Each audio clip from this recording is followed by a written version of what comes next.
Olá, vamos falar sobre os aspectos de imagem da neurocisticercose, que é ainda uma das causas mais frequentes de epilepsia, especialmente no Paraná e Santa Catarina. Embora a frequência tenha caído consideravelmente nos últimos anos. Dentro do ciclo normal da tênia, o homem deveria eliminar proglótis, que são ingeridos pelo porco. Esse porco desenvolve, através dos ovos da tênia, cisticercos.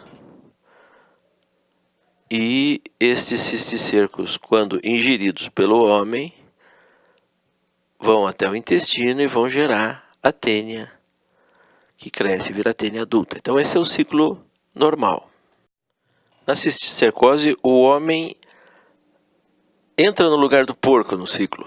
Então ele ingere comidas contaminadas com fezes humanas, que contenham ovos de tênia, e esses ovos vão se instalar no corpo do homem. Os ovos têm preferência por áreas com alta quantidade de sangue, com grande perfusão, como o cérebro, os músculos, crescem, viram cisticercos adultos, que normalmente têm uma vida limitada, varia, mas normalmente não passa de 2 anos de vida, e esses cisticercos morrem e são degradados pelos mecanismos de defesa do corpo. Você pode ter um cisticerco, 2, ou essa quantidade absurda de cisticercos distribuídos por todo o encéfalo. Veja que eles têm alguma característica em comum. A grande maioria deles está situado na transição entre o córtex e a substância branca, o local onde as lesões que se disseminam por via hematogênica, que tem tamanho mais ou menos de aglomerados de células, costumam acontecer no corpo humano, é onde também se instalam as metástases, algumas embolias céticas e assim por diante. Então, só a distribuição nos mostra que a via de disseminação é hematogênica. Chegando na região adequada para o ovo se instalar, ele começa a crescer e começa a formar membranas. Uma membrana, outra membrana, uma coleção de membranas. No centro dessa lesão, normalmente em forma junto à parede ou mais central, nós temos o scólex, que é o foco de onde poderia nascer uma tênia se o cérebro fosse comido por alguém. Das membranas tem um aspecto interessante. A membrana mais externa do cisticerco, ela tem características endoteliais, ela isola completamente o cisticerco do nosso organismo. Então, ele não fica visível para o sistema imunológico. O sistema imunológico não vê o cisticerco e isso permite que o cisticerco fique lá vivendo bem durante um período longo, como nós falamos, até 2 anos, às vezes até mais. O cisticerco está lá instalado e não é atacado por nenhum dos nossos mecanismos de defesa. Quando o cisticerco morre, aí sim se quebram essas membranas, se rompem as membranas e o sistema imunológico entra em contato com o cisticerco e inicia um processo inflamatório do tipo granulomatoso, que acaba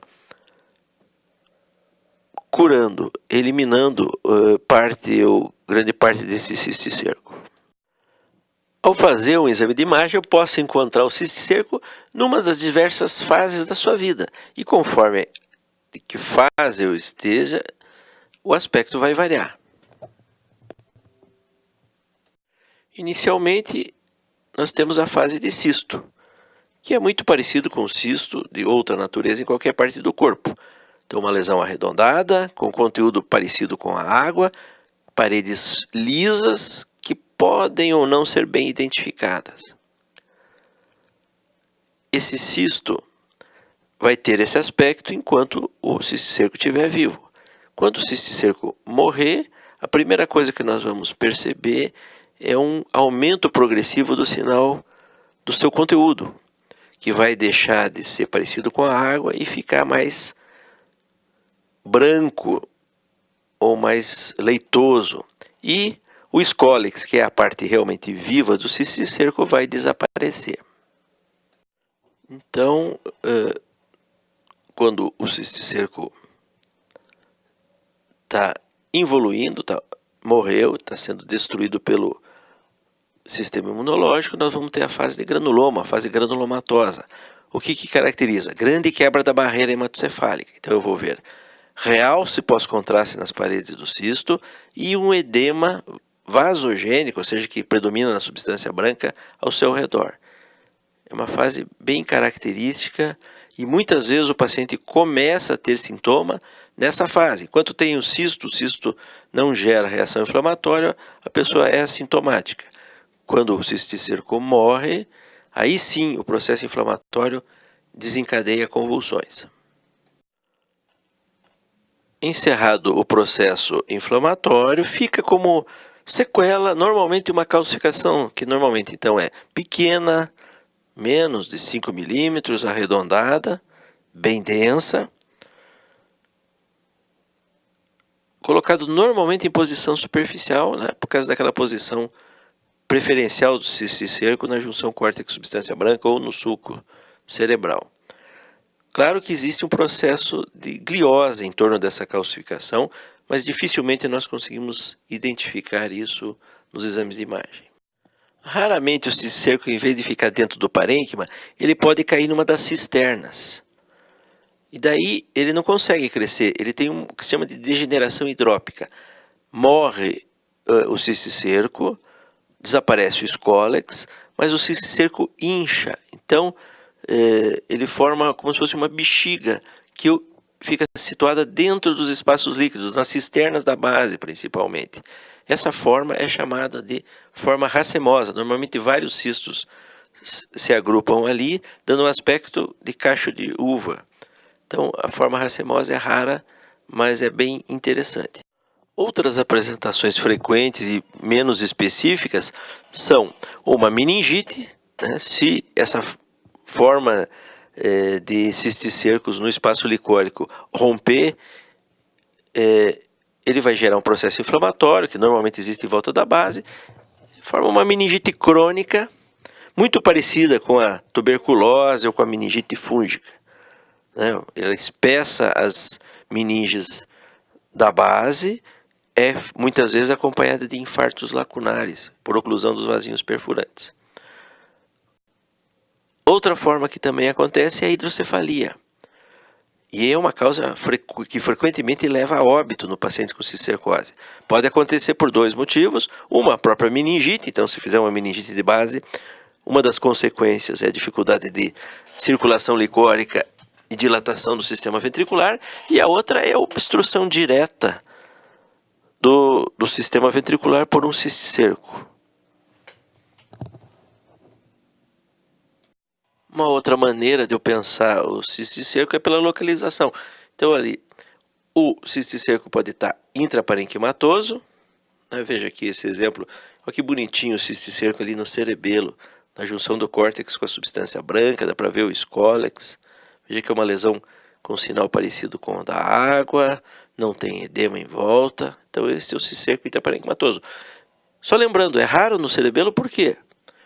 Porque o cisticerco, a lesão hematogênica, ele tende a seguir o fluxo sanguíneo. Existe muito mais fluxo para o supratentorial do que para a fossa posterior, mas de vez em quando vai acontecer. Outra localização, então, é o espaço subaracnoide, as cisternas e sulcos. Então, nessa situação, eu não vou ter escólex, porque aconteceu a degeneração, e os cistos ocupam os espaços líquidos. É muito difícil eu ver que é um cisticerco no espaço líquido. Eu vou ver que, por exemplo, a fissura de Silvio está com uma dilatação irregular, ou uma muito dilatada em relação à outra, ou cheia de ondulações. Então isso pode sugerir que essa cisterna está cheia de cisticercos na forma racemosa. E finalmente o cisticerco pode também estar solto lá dentro do sistema ventricular. Às vezes ele tem sinal um pouquinho diferente do líquor, como nesse caso, fica fácil de ver, mas outras vezes ele é indistinguível. Inclusive na toma eu nunca consigo separar o líquor do cisto. né? Ele está ali livre, conforme ele se desloca, ele pode ocluir principalmente o aqueduto cerebral e causar uma hidrocefalia aguda extremamente grave. Lembrando mais uma vez, o cisticerco na forma de cisto pode ser viável quando, como nesse caso, eu não encontrar sinais de quebra de barreira, não houver impregnação pelo contraste, olha, injetei contraste e não impregno o cisto, nem há edema ao seu redor. E eu ainda consigo ver o Scolex. O sinal do líquido é igual ao do líquor. Se o cisticerco tiver degenerado, se ele tiver morrido, há a inflamação, quebra de barreira, e o que nós vamos ver? Em volta do cisticerco, um grande edema, que é fácil de ver na sequência flare aqui, como esse halo branco enorme, que envolve a substância branca, né, edema tipo vasogênico. E quando eu injeto contraste, eu vou ver realce das paredes do cisto que eu não via antes. Nesse caso, o Scolex ainda é individualizado, mas logo ele vai desaparecer. A tomografia também consegue ver esse processo. E a fase de granuloma é muito interessante. A gente vê assim, uma pequena área de edema no pré-contraste, mal definida, e quando a gente injeta o contraste, a gente vê essa imagem em anel completo. E uma das causas, dependendo da epidemiologia, é a cisticercose. É claro que uma metástase vai dar uma imagem muito parecida. O que muda é a idade. Normalmente a metástase acontece em pessoas mais idosas e a cisticercose em mais jovens. Quando começou a tomografia, houve muita confusão, porque cisticercose era uma doença de país pobre, como o Brasil. Então, os livros que vinham de países ricos não conseguiam saber o que acontecia. Se você abrir um livro e visse uma lesão como essa, com segurança estava dizendo que isso era uma imagem típica de metástase. Só que isso de repente acontecia subitamente. Um rapaz, um adolescente de 15 anos tinha uma convulsão focal, você fazia esse exame, tinha esse anel. Como é que vai ser uma metástase numa pessoa jovem que nunca teve nada? Já começar uma neoplasia com uma metástase cerebral muito rara. Então, os pacientes eram encaminhados às vezes para cirurgia. É uma lesão extremamente difícil de identificar porque ela é subcortical. O cirurgião abria, não achava, e quando achava, dava o diagnóstico de cisticercose. Provavelmente a cirurgia é mais danosa do que o próprio cisticerco, que já está morrendo. Lembra que quando ele tem sinais de quebra de barreira, porque o cisticerco já morreu, ele está sendo reabsorvido, vamos dizer assim. Com o tempo isso foi sendo bem conhecido, e hoje em dia os Estados Unidos têm grande quantidade de cisticercose também. Então isso está bem registrado nos livros. Então quando todo o processo inflamatório acaba, o que resta é uma pequena área de sequela, e normalmente essa inflamação granulomatosa deixa esse tipo de calcificaçãozinha, redondinha, na junção córtex-substância branca, não há nada em volta dela, e ela é muito fácil de ser vista na tomografia. O branco da calcificação chama a atenção, qualquer um vê. Então isso ainda é um dos motivos para a gente fazer tomografia em pacientes com epilepsia no sul do Brasil, porque podem ter calcificações que são fáceis de ver na tomografia, muito mais difíceis de ver na ressonância. Então, a ressonância não é sensível a calcificações normalmente. As únicas sequências que mostram calcificação são essa sequência T2 estrela, ou atualmente se usa SWI, baseada em suscetibilidade magnética. Elas aparecem não como imagens brancas, mas como imagens pretas. Então, imagens pretas com as características que nós descrevemos podem ser calcificações de cisticercose. Mais uma vez, lembrando da forma racemosa, né, quando os cistos caem nas cisternas, olha, às vezes eu tenho uma quantidade enorme de cistos. O cirurgião abre e vai debulhando, como se fosse um cacho de uva. E olha que são cistos com paredes muito fininhas, translúcidas, sem Scolex. E eles vão bloquear as cisternas da base e levar à hidrocefalia. Então, na tomografia, eu simplesmente não vejo esses cistos, eu vejo uma hidrocefalia e, às vezes, uma cisterna assimétrica. Isso deve levantar a possibilidade de ser uma cisticercose racemosa. Na ressonância, às vezes é difícil, mas outras vezes é fácil de ver que são cistos ocupando as cisternas. E também que uma das apresentações é uma hidrocefalia. Cuidado, porque a hidrocefalia da cistercose é uma causa importante de óbito súbito, de morte súbita, porque o cisticerco principalmente se desloca e pode, como nesse caso aqui, ocluir agudamente o aqueduto cerebral, levando uma hipertensão intracraniana muito rápida, uma hidrocefalia muito aguda, matar o paciente subitamente. As hidrocefalias relacionadas à meningite de base são normalmente mais arrastadas. Dá tempo de você fazer o diagnóstico e tratar o paciente, né? Lembre sempre que quando nós temos hidrocefalias agudas com pressão aumentada, é comum nós termos um halo de edema periventricular, que é uma indicação importante de que o paciente está com uma hipertensão, uma hidrocefalia hipertensiva. Muito obrigado.